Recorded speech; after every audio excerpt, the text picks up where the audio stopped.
From the SNC World Headquarters in New York, I'm Diante Marigny with today's top stories. The Veterans Day holiday began more than a century ago as a celebration of the end of World War I. Congress made November 11th an official federal holiday in 1938. Over time, its name and purpose evolved into a day of recognition for U.S. veterans of all wars, as well as those currently serving in uniform. Now to the historic government shutdown that has dragged on now for more than a month. Yesterday, the Senate took its first step towards ending it. Moderate Democrats agreed to move forward without a promise to extend health care subsidies, angering some in their party. The compromise bill would fund the government and set up a mid-December vote on health care tax credits. Senate Democratic leader Chuck Schumer of New York voted no. The race to lead America's biggest city is in its final hours as New York's mayoral candidates make their last push before Election Day tomorrow. Democrat Zohan Mamdani, former Governor Andrew Cuomo, and Republican Curtis Sliwa are crisscrossing the 5 boroughs, trying to fire up supporters and sway undecided voters.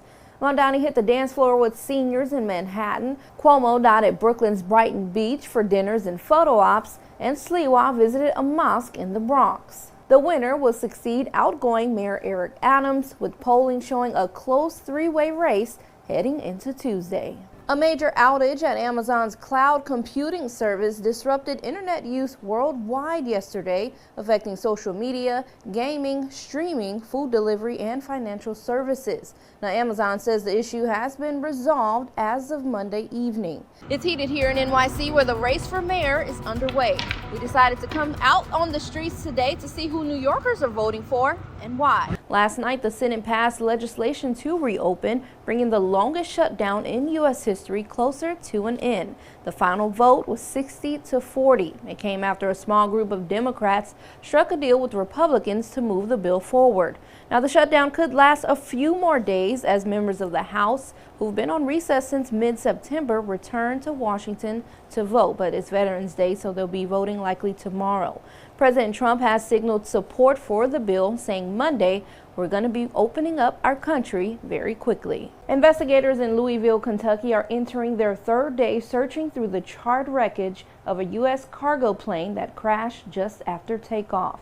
The fireball erupted Tuesday after the plane lost an engine, spreading flames to nearby businesses and homes. At least 12 people were killed, including a child, and officials say finding survivors now seems unlikely. Of the 12, only 3 were on board of that flight. 9 others were on the ground. For those of you traveling in the coming days, you should know the Federal Aviation Administration is scaling back flights nationwide starting today. This as the government shutdown continues. Now, the FAA says the move will cut flights by up to 10% at 40 major airports, including hubs in New York, LA, Chicago, Dallas, and Atlanta.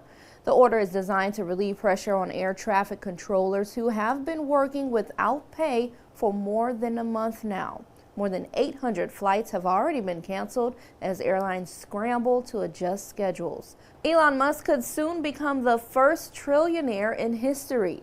Tesla shareholders have approved a massive pay package that could give the CEO stock worth $1 trillion. That's if he hits certain performance targets over the next decade.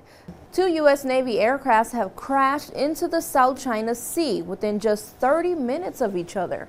The Navy says a fighter jet and a helicopter, both operating from the aircraft carrier USS Nimitz, went down Sunday afternoon. All 5 crew members, though, were rescued and thankfully are in stable condition.